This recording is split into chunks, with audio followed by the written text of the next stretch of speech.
At 81, Shelley Fabares has finally opened up about the man who changed her life forever, Elvis Presley.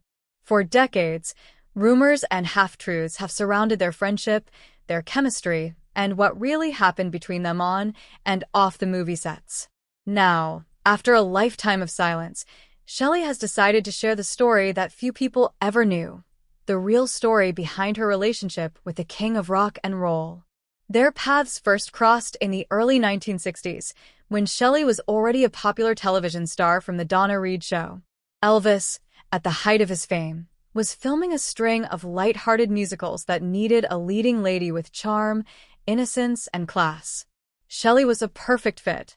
They starred together in 3 films: Girl Happy, 1965, Spin Out, 1966, and Clambake, 1967. To audiences, their chemistry was undeniable. But as Shelley later revealed, it wasn't acting. There was something about Elvis, she said softly.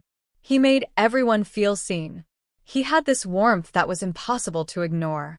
Behind the camera, though, Shelley saw a very different Elvis, not the superstar, but the man trapped by his own fame.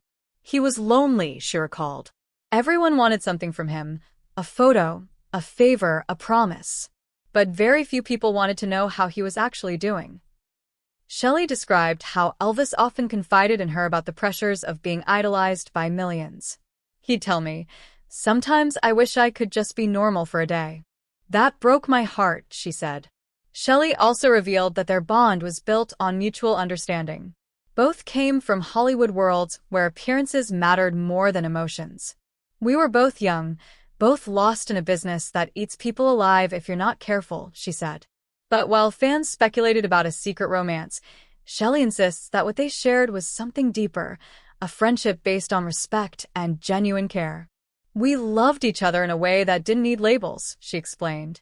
"There was affection, absolutely. But there was also understanding. And sometimes, that's even rarer." When Elvis's personal struggles began to intensify in the late 1960s, with fame, prescription drugs, and isolation taking their toll, Shelley remained one of the few who saw the man beneath the legend. "He'd hide it well, but you could see it in his eyes," she said. "He was exhausted, mentally, physically, emotionally. Fame had given him everything, but it had also taken everything away."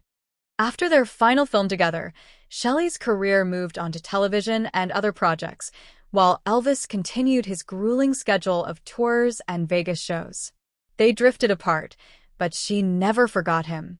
"I didn't see him as often after that," she said quietly. "But every time his name came up, I'd smile. Because I knew the man behind the myth." When news of Elvis Presley's death broke in 1977, Shelley was devastated. "It felt unreal," she admitted. "He was larger than life. You just didn't think someone like that could be gone."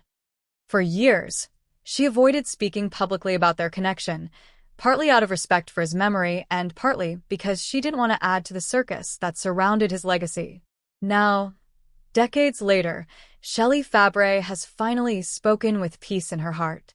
"Elvis wasn't perfect," she said, "but he was kind. He was generous. And he had this way of making you feel like you mattered. That's what I'll always remember."